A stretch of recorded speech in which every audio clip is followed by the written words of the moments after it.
Et pour ce nouveau best-seller, je suis ravie de recevoir dans nos studios à Bruxelles Stéphanie Janico. Bonjour. Bonjour Lise, Merci d'être avec nous. merci de me Votre recevoir. dernier roman s'appelle Les Maîtres du Temps. Il vient de sortir chez Albin Michel. Alors c'est vrai que c'est un thème que vous aviez déjà exploré dans plusieurs romans, mais évidemment pas du tout à ce point. Et quelque part, maîtriser le temps, c'est vraiment le rêve de nos sociétés. Stéphanie, est-ce que c'était aussi le vôtre? J'aurais adoré être capable de contrôler le temps. Évidemment, c'est ce que j'ai cherché à faire, enfin, en essayant d'apprivoiser toutes les facettes du temps, scientifique, philosophique, littéraire. Bien évidemment, je n'y suis pas parvenue. Mais je pense que petit à petit, à défaut de contrôler, je peux tenter une nouvelle manière d'habiter le temps. Alors, il y a une phrase que vous avez dit qui m'a contrariée, Stéphanie. À courir tout le temps, on perd son temps. Mais pour l'hyperactive que je suis, c'est très ennuyeux, votre affaire. Moi, j'essaie de remplir mon emploi du temps avec beaucoup de choses et vous me dites que ça ne sert à rien. Alors ça dépend ce que vous en retenez et ça dépend comment vous savez attraper le temps. C'est-à-dire que moi, quand j'ai trop de choses dans une journée, finalement, j'ai l'impression de ne rien attraper. Et donc, que tout m'a échappé comme de l'eau, en fait. Pour profiter des choses, j'ai besoin qu'il se passe quelque chose dans ma journée, mais j'ai besoin du temps pour en profiter. Et en fait, c'est ça qui crée, qui s'imprime en fait dans ma bande de mémoire et qui va me créer des souvenirs. Comment expliquer cette fascination que le temps exerce sur beaucoup d'auteurs, de philosophes? Je suppose que vous avez lu Bergson, Proust sans doute. Pourquoi une telle fascination sur le temps? Parce que je pense que le temps, la question du temps agrège toutes les émotions humaines. La tristesse du passé qui nous échappe et des disparus qui ne sont plus, l'angoisse ou l'excitation d'un temps à venir que nous anticipons, la capacité que nous avons ou pas, et en ce qui me concerne c'est plutôt ou pas, d'habiter le temps présent et de profiter du temps présent. Pour moi, le carpe diem est une chose extrêmement difficile. Donc je pense que toutes les émissions de l'être humain se retrouvent agglomérées dans ce qu'est le temps. C'est pour ça que c'est si important pour nous. C'est vrai, et on voit bien, alors vous avez essayé justement de montrer les différentes dimensions du temps, le côté à la fois physique, le côté philosophie et le côté émotionnel du temps. Pourquoi avoir voulu mettre Newton et tout le côté physique de manière si présente finalement?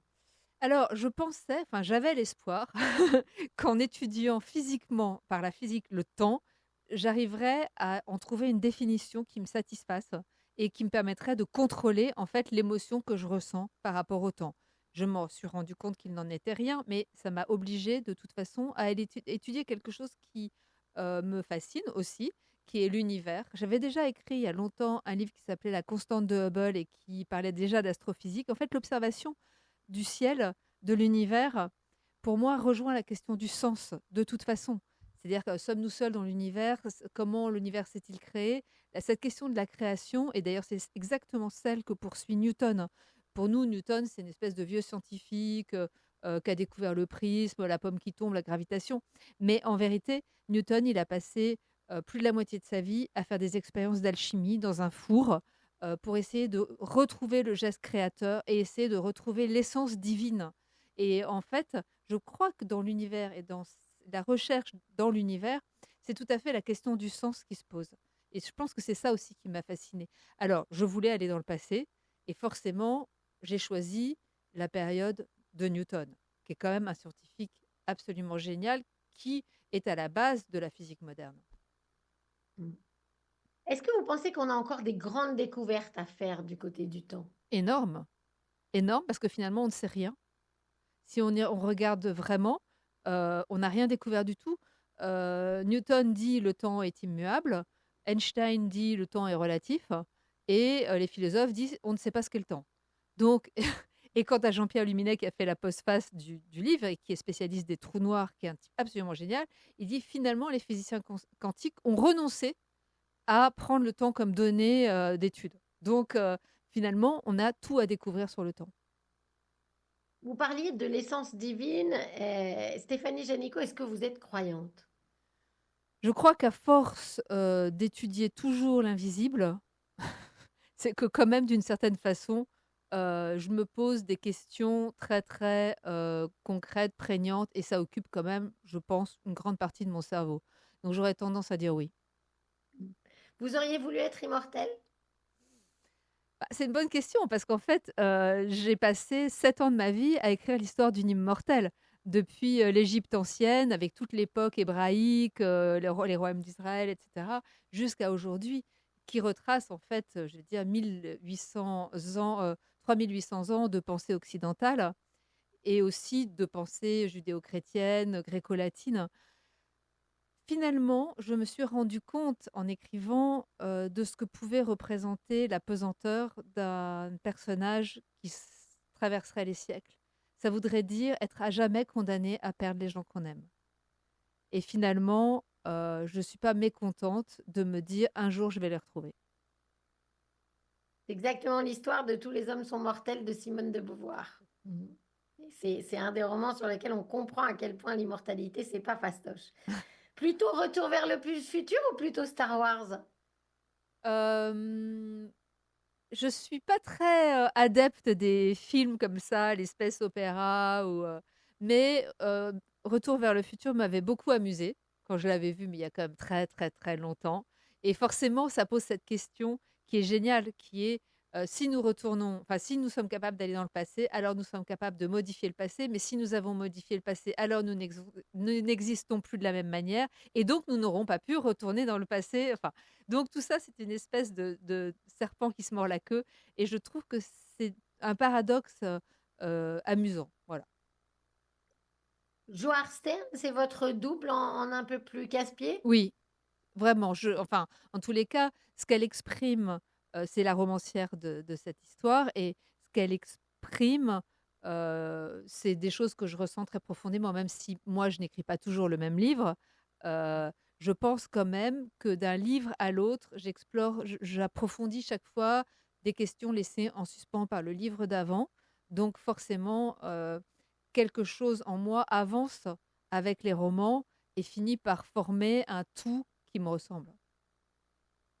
Alors, elle écrit toujours le même roman parce qu'elle dit qu'elle a du mal à trouver les mots justes. Est-ce que c'est ça finalement la difficulté de l'écrivain?